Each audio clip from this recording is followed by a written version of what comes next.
have you ever done a an odd job, or you had like a part-time something that you were getting paid for that you just were not getting paid enough for? I have a story like that today. I don't really do a lot of story times here on YouTube, but if you guys follow me on twitch.tv/JamesBrayGang, I do tell a lot of stories about my past and stuff like that, just growing up. And this one in particular kind of haunts me to this day, because I'm pretty sure I found a very interesting situation, very disturbingly interesting situation. But anyways, when I was little, I'd say starting at the age of 11, I would work with my uncle. Now, my uncle did a lot of odd jobs. He did anything from landscaping to, he had his own moving company and stuff like that. So we would go and pick up stuff from a location of a customer that was moving out of a place and move it into their new house. He did he mowed lawns and stuff like that. Did carpentry, was also a auto hobby person. So he fixed cars, things of that nature. So pretty much anything you can think of, he pretty much did it. Now, with me, the thing was every time I worked with him, the length of time that I would spend working with him on an average day would be anywhere between 12 to 16 hours. And 16 hours was kind of lowballing it for the higher end of time I would spend working. I would wake up at 6 in the morning in the summertime, and I would normally get dropped off at around 1 in the morning the following day, because we were working a lot. Now, you would probably be wondering as to, oh, okay, James, well, how much did you get paid? Obviously you're doing all this work. I would get paid $25. No matter what we did, $25. I think the only exception is if we did a project that lasted about a week and a half to 2 weeks. I get paid about $50, and I thought that was really cool. But it did teach me a nice little lesson about saving money and not wasting it, because I was working really hard for it and stuff like that. And I really valued this. But there was one particular job that I wound up doing, oh my, I'll never forget this.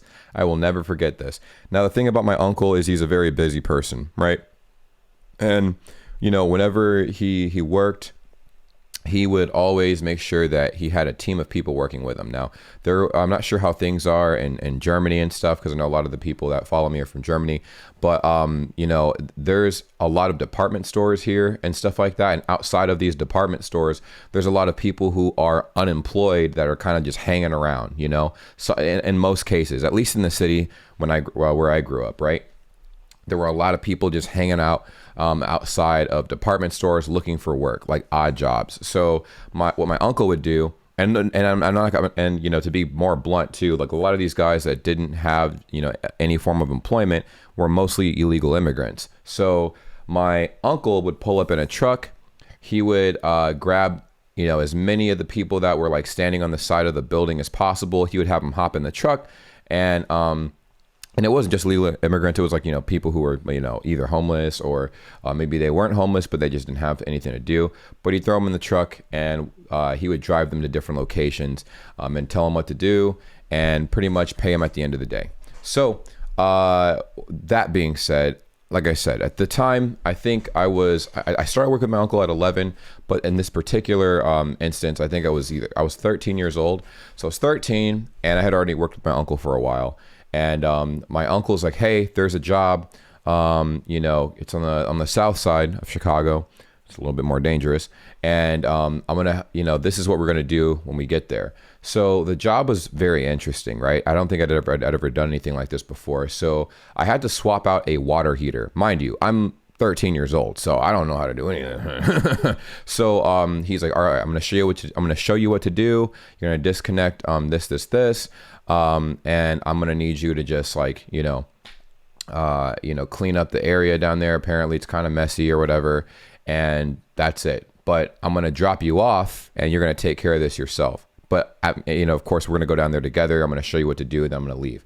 And, my uncle did that a lot. He'll drop me off at a location, show me what to do at that location, and then leave me, and then come back, hours and hours later, and then look at what I did, look at the product of the work, and then we would bounce and go to the next job. So we get to this apartment complex, it turns out, And the apartment complex is massive. I think it was like a 4 or 5 story apartment complex and stuff like that in this kind of like rundown neighborhood. The neighborhood was definitely very ghetto. And I remember the person that called us to do the job and stuff came down from like I think the 3rd floor. And then, you know, it was kind of like an older looking man, scruffy beard. He had a white tank top shirt on.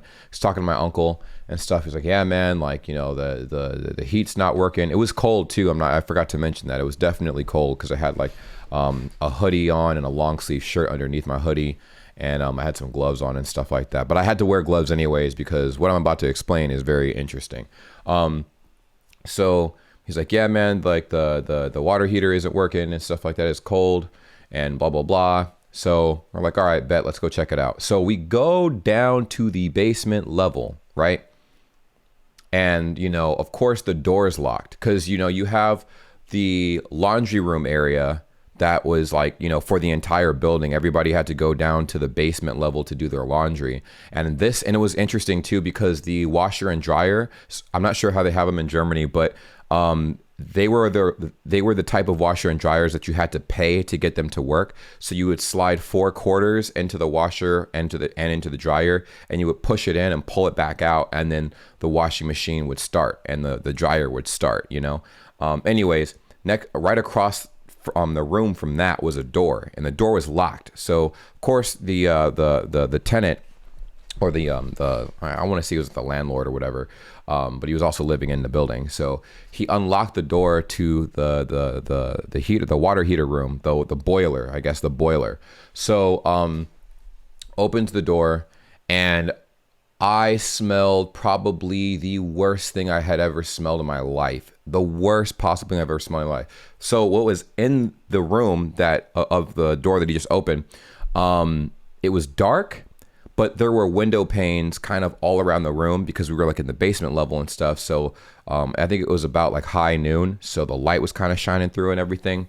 And there was the water heater that we needed to work on, you know, wasn't working, you know, as he mentioned before. But what was more disturbing is there was a gigantic puddle of like some green frothy stuff.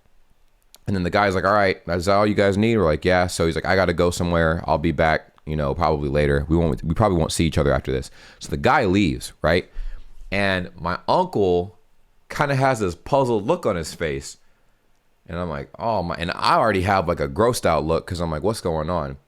I'm not lying when I say I think I found a serial killer's basement, because I looked around and I started noticing, because we were walking closer to the water heater, or the boiler, I should say. We're walking closer to the boiler because this is the boiler room. And, you know, of course, my uncle's stepping through this really thick, murky puddle. It's like a green puddle. And there's like kind of like puddles kind of all over the room. And there's like darker puddles, and they're kind of like dark purple, like reddish. There's brown stains all over the place. And I'm like, what is going on? And there was a very particular smell that I'll never forget. It was like a very sweet / half rotted smell. I'm not sure if you know what the smell of rotting meat smells like, but that's what that smell smelled like. And looked around, and I shit you not, I saw cat skulls all over the basement. Cat skulls. Which was very disturbing. And my uncle's like, whoa, it smells pretty bad in here. Like, you're gonna have to clean this up. And he showed me like a janitor closet in there. And I'm like, do I have to clean this up? Like this, I don't know what the hell going on in here. Like, I mean, but there's cat skulls in here, multiple skulls. And you could see like, and there was like a wall, right? And it had like kind of these wooden doors that were very loose, and they were kind of held together by these chains. And of course I'm nosy, so I'm like walking around and stuff like that, and I was like scared the more I looked around. And I kind of looked inside, and you just see like these bodies of like cats, like kind of just in there. Not a lot of them, but like a few, like just cat bodies, like in there, kind of like just dead, like they looked really, really mangled. And then I also noticed something very interesting. I noticed a pipe, and I noticed a bat, and the end of the pipe looked really like I guess messy as far as like, you know, blood and stuff goes.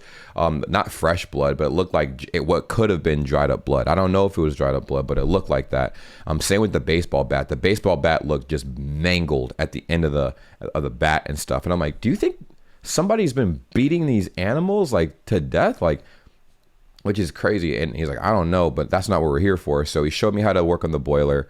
You know, I did that, or I mean, he showed me, he left, and I was traumatized, man. I was shaking because I was in this building by myself and stuff. Like I said, I'm 13, so I'm like, Jesus, man, like I don't know what to expect, you know? So of course, hours go by, I'm cleaning this stuff up, and it was terrible, man, just terrible. Like if you guys could see what I saw, it was horrible, bro. Like I had to mop everything up, I had to sweep everything. I mean, and it's hard. Oh God, it's really weird. And mind you, like, you know, I did all of this. I had to replace my uncle was, he brought like another water heater, you know, like a big, like boiler, a brand new boiler into, the room. We had to detach the boiler and stuff like that. I got it set up. So when he got back, all we had to do is attach it, hook it up really quick and get out of there. Which we did because I got everything set up. I cleaned up the entire room, which was traumatized, I'm not gonna lie. And, I don't know. We wound up leaving, and I'm over here thinking like, bruh, I need to be getting paid at least $100 for this. Like, I can't, I like that. I love cats. I'm a huge like cat person, you know? And, yo, like something just seemed suspicious. Like there was no way. So I think we wound up calling the police. Cause he's like, I mean, if it makes you feel better, we can call the police and have them look at this. Cause this is very messed up. He even acknowledged it too. Cause at first he kind of tried to brush it off. I mean, he did acknowledge it was weird, but he's like, we can call the police if you feel that uncomfortable about it. I'm like, there's literal cat bodies in this basement and skulls. There are cat skulls in the middle of the floor and bones. Like there's not an animal down here eating these cats. Like somebody is beating the shit out of these cats and like leaving them here like to die. Like this is really messed up. So we called the police. Police came, filed a report just off of what we observed, and then they basically went down. Like it was just two officers. They went down in the basement, kind of checked everything out, and I guess after that, like they kind of like, well, me and my uncle wound up piecing out. We drove off, and that was that. I don't know what was to come of that situation. We never really worked there again. That was a one-time odd job, but I don't know. Just I felt like, you know, that was a situation where I felt like I didn't get paid enough at all because, I mean, the ending of the story is as I got dropped off at home at the end of my interesting discovery, I got paid $25. Like definitely not worth $25. But you best believe I clutched under that $25 in my dear life. Like I did not spend that for anything. Like I was really quick to spend money when I was super young, on dumb stuff. If the money was just given to me without me working for it. But especially in that scenario, I definitely was not keen on spending anything. But anyways, that's pretty much it. Random story, random events, and just, I don't know. Pretty sure I discovered the basement of a serial killer. There's no way that could not have been someone who was not trying to practice on like animals. You know what I mean? Like they typically say that's how serial killers get started. They practice like by, you know, doing some wild things to animals. And there was enough cat bodies in there. There was definitely more than I would say like 12 like bodies and just parts all over the place. And I'm like, yeah, this is scary because somebody was definitely like, someone's disturbed and someone's doing something wild, man. Anyways, I don't know. You guys let me know what you think in the comments down below. Definitely a little slice of my life. I have some other interesting stuff that's happened growing up. And that's about it. Moral of the story, know what you're getting yourself into, and if it's not worth it, don't do it. Peace. Well, what a pleasure it is to see all of your beautiful faces at the end of this lovely video. Subscribe if you haven't already. I'm sure you know, as I've mentioned in the past, we do have a Discord that's linked in the description down below, and we would love to have you a part of the world's greatest community ever, Bray Gang. Yes, if you've made it to this point in the video, you're officially a part of the community. So go ahead, join the Discord server. Link is in the description down below. And we also have other social media as well, like Instagram, Twitter. We're live. We go live on Twitch quite often as well. So it would behoove you to, go ahead and subscribe to the Twitch channel at twitch.tv/JamesBrayGang. Join the cause and be a part of the greatest, literally the greatest community ever. Okay? It's simple. Just go ahead and do those little things. We're trying to grow on all these little platforms and everything, and it really means a lot. Now, I know you guys stumbled up across the channel and you're like, what does this guy post? Like, what kind of content does he post? Reactions, vlogs, pretty much whatever comes to my mind. All right, it's random content. I don't know what I'm gonna be posting 10 years from now, but I do know that you can stick along for the journey, and it really means a lot. Now, for every single person that subscribes and follows all of the accounts that I have made, and all the links will be in the description down below, that's an automatic entry for any future giveaways I decide to have. I'll remind you when the giveaways take place, but you'll be surprised what I will be giving away because you guys have supported me so much up to this point, and it's only right that I do the same thing back. Thank you guys so much for being amazing, and I will see you in the next video. Take care. Peace.